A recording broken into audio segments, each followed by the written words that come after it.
Welcome to the Safety Planning Training.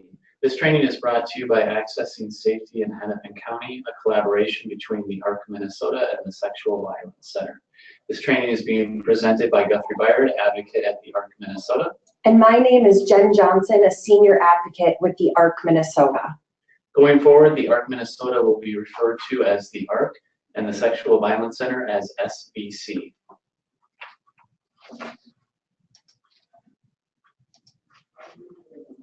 There are three learning objectives to this online training. First, you will learn what a safety plan is, how to use a safety plan, and the limits of safety planning when it comes to confidentiality and safety from abusers. Second, you will learn about community resources helpful for safety planning with victims, survivors of sexual violence. And third, you will have the opportunity to get familiar with the safety plan document. First, let me tell you about the program that brought this training together. Accessing Safety in Hennepin County exists to improve how the ARC and SVC support victims, survivors with intellectual and developmental disabilities. The collaboration works together to provide services that respect and empower victim survivors while helping victims get the skills and resources that they need to heal. The ARC's partner in this collaboration is SVC. Since 1985, SVC has been serving youth and adult victim survivors of sexual violence 12 years of age and older. SVC works in Hennepin, Carver, and Scott counties with services coordinated out of an office in Minneapolis. They will never turn anyone away from services if they live outside of these counties, but can often refer people to a local agency that has connections with more specific resources to help. The mission of the Sexual Violence Center is to end sexual violence and abuse by challenging rape culture, educating the community, and supporting victims, survivors of sexual violence. SVC services include 24-hour crisis line where people can get support from a trained advocate anytime. This is the most used service at SVC. Some people call when they are having a flashback to a previous assault. Some people call wondering how to support a friend who experienced an assault. And some people call immediately after an assault to learn about their options. One-to-one and group peer counseling is also available to provide ongoing support for victim survivors. Medical and legal advocacy is available to people when they go to the hospital for a forensic exam after a sexual assault or go to court for reasons related to sexual violence. Let's look at the safety plan and what it does. On the right-hand side of the slide, you can see the first page of the safety plan. The purpose of a safety plan is to help keep a person safe right now and to think about safety in the near future. A safety plan may be helpful for people who were recently sexually assaulted, but it can also be helpful for people who were hurt many years ago. People who were sexually assaulted recently might not feel safe in their own home or in the community. A safety plan can help them think about options and decide what they will do if they feel unsafe. People who were sexually assaulted in the past may also have safety concerns. For example, people who were sexually abused as children may have flashbacks of their assault, or something in their everyday life may remind them of what happened in the past. A safety plan can help them think about what they can do if they have a flashback or are reminded of the violence. A sexual assault safety plan may include physical and emotional safety. Physical safety is about the safety someone feels because of their physical environment. Someone living with their abuser or hurt by someone who they see regularly might need more help thinking about physical safety. This could include safety in their home, safety at work, in the community, or on public transportation. Physical safety planning may include locking doors, changing the locks to your home, or finding a new bus route to work. Emotional safety is an important part of safety after a sexual assault. Emotional safety planning can include planning for what to do when someone is overwhelmed or considering self-harm. If someone is triggered, meaning that something around them has reminded them of past sexual violence, if someone is thinking about self-harm, or if someone is simply feeling alone and isolated. Emotional safety planning may include calling a friend or a hotline or taking deep breaths.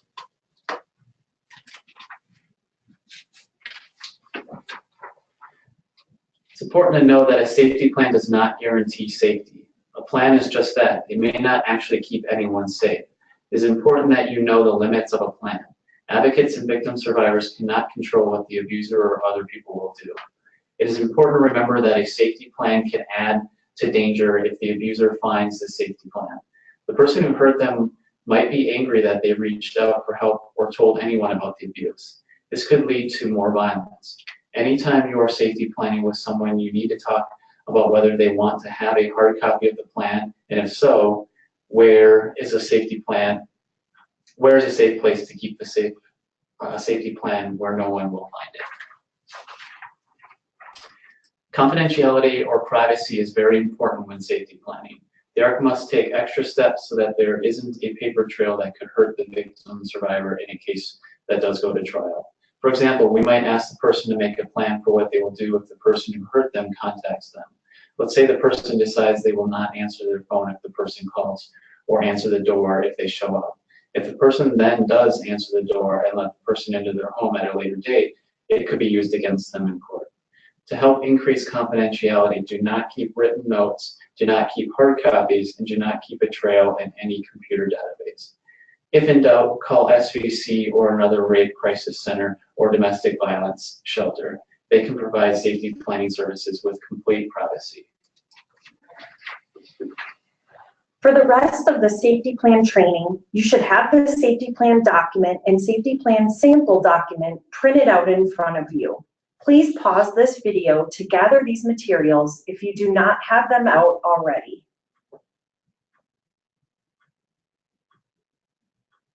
You can use these tools anytime someone tells you that they do not feel safe, or if you are concerned about someone's safety.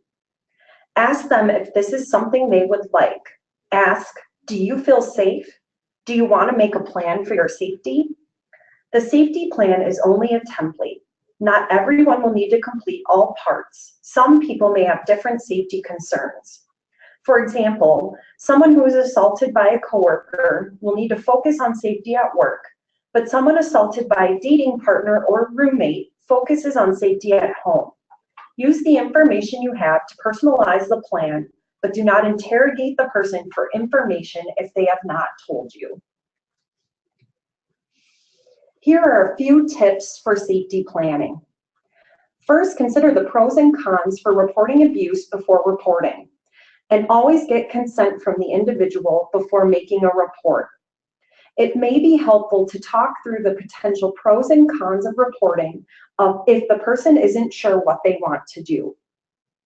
The person might want to report the assault if they are comfortable with police, if they have worked with the police before, or if they are in immediate danger. The person might not want to report if the person is uncomfortable with the police, if they have had a bad experience with the police, if they are not in immediate danger, or if they do not want the person who hurt them to know they are seeking help. Please note, 911 is for immediate danger. The Minnesota Adult Abuse Reporting Center, also known as MARC, is the common entry point to report abuse of adults with intellectual and developmental disabilities. Help identify people and resources in the person's life. Odds are they already have some sort of a support system. Empower them to identify the support that is already there. And again, if in doubt, call SVC for backup. Mandated reporters have a couple of things they also need to keep in mind. As a reminder, ARC advocates providing person-centered planning under Contract 245D and staff and volunteers working with the Regional Quality Council must act as mandated reporters when performing those tasks. If you are acting as a mandated reporter, you must explain your role before someone discloses abuse or neglect. Safety planning requires you ask questions that you may have to report to MARC. Be sure that the person you are working with understands this before you safety plan. If you are concerned about someone's safety, you can ask another advocate to offer to safety plan. Please refer to the ARC's mandated reporter policy and procedures for more information. Here are a few important community resources we want you to know about. SVC was already discussed at the beginning of the training. The hotline for SVC is available 24/7. Day 1 is the hotline for all domestic violence shelters in Minnesota. Call them if you are looking for emergency housing. You can also call domestic violence shelters directly, but day one should have the most up-to-date information. Sexual Offense Services, or SOS, is the Rape Crisis Center in Ramsey County. If someone wants continued advocacy services in Ramsey, direct them to SOS. If someone is calling from outside of Ramsey, Hennepin, Scott, or Carver counties, there is another resource you can use. That is on the next slide. The Minnesota Adult Abuse Reporting Center, or again, MARC, is the place to report abuse of vulnerable adults. Reporting abuse should be a decision made by the victim survivor. If they do not want to report, if they do want to report, you should offer to assist them in contacting MARC. RapeHelpMN.org is a resource provided by the Minnesota Coalition Against Sexual Assault. You can put in an area code and all resources related to sexual violence will come up in that region. Let's practice using the safety plan with a scenario. Jordan calls over the phone. They tell you that they don't like their guardian and they want to know more about getting a new guardian. After asking why they don't like their guardian, they mention that their guardian raped them when they were younger. To start off, you would offer to safety plan with Jordan and let them decide if they want to create a plan. You might say, "Thanks for sharing that with me. Your safety is important to me. I can share more information about getting a new guardian, but I can also talk to you today about what you can do to feel safe. Would you like to make a plan today for your safety?" Since Jordan called on the phone, you don't need to fill out the safety plan, but rather use it to guide your conversation. Next, you'll grab the safety plan. First, discuss the option to call 911 if Jordan is ever in danger of violence again. You can use examples of when it would be appropriate to call police, like if their guardian threatens to hurt them again. Ask Jordan if they can share an example of when it would be appropriate to call the police. Second, the safety plan will prompt you to ask about 3 people who this person can call for help. Ask Jordan to think about safe people in their life. Who is safe and what can they help you with? If the person has trouble thinking of 3 people, you may prompt them to identify friends or family or offer hotlines they can call, like SVC or another crisis hotline. The third section of the safety plan is to plan if the person may need to leave their home. If Jordan doesn't live with their guardian, they may not need to complete this section. Ask, do you feel safe where you live? Do you want to make a plan in case you need to leave your home to get away from the person who hurt you? If Jordan says that they might need to leave if the person who hurt them has access to where they are, you should discuss the important things they need to take with them. You should ask specifically about things that help them get around, anything that helps them communicate with others, and medications they may need. Next, you can brainstorm where Jordan could go if they need to leave. You should first try to identify a safe person in their family or friends who they could stay with in an emergency. The fourth section of the plan starts a conversation about emotional safety. Ask Jordan what things make them feel safe. You can ask, what can you keep with you that makes you feel safe? If they struggle to think of things, share some examples. They might want to have their phone, bag, or a hot cup of tea to keep them safe. Next, ask them about what helps them feel calm. You can ask, what will you do when you feel stressed or overwhelmed? Can we plan what you will do in case you feel overwhelmed? Some things that may help people calm down may be listening to music, breathing deeply, or watching a favorite television show. Number 6 is important if the person is keeping a written copy of their safety plan. Over the phone, you usually won't need to ask this question. It is important to always talk about where a hard copy of the safety plan will be kept, if it may get in the hands of the person who hurt the individual or someone who knowingly allowed abuse to happen. Number 7 prompts you to revisit important phone numbers. You already identified safe people Jordan can call, and this is an opportunity to make sure Jordan knows about helpful hotlines like SVC for sexual violence, Day One for domestic violence shelters, or the suicide hotline if you are concerned they may be considering suicide. Finally, the last note on the safety plan is about mandated reporters. Since Jordan is calling about violence that happened a long time ago, mandated reporters would not need to report what happened. But if someone is calling about a recent event or ongoing violence, you must tell them that professionals like nurses, doctors, and therapists would have to report violence. This could start an investigation, and the person who hurt them would know that they told someone. Sexual assault counselors can help without reporting.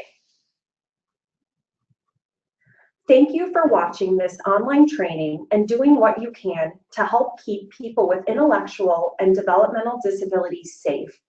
Safety planning is an art, not a science. We encourage you to practice safety planning and to reach out to your supervisor with any additional questions.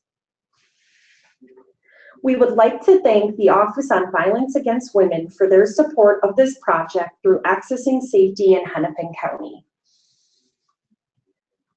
Now that you have completed this training, please complete these evaluation questions by linking to the SurveyMonkey located below the online video on the training page.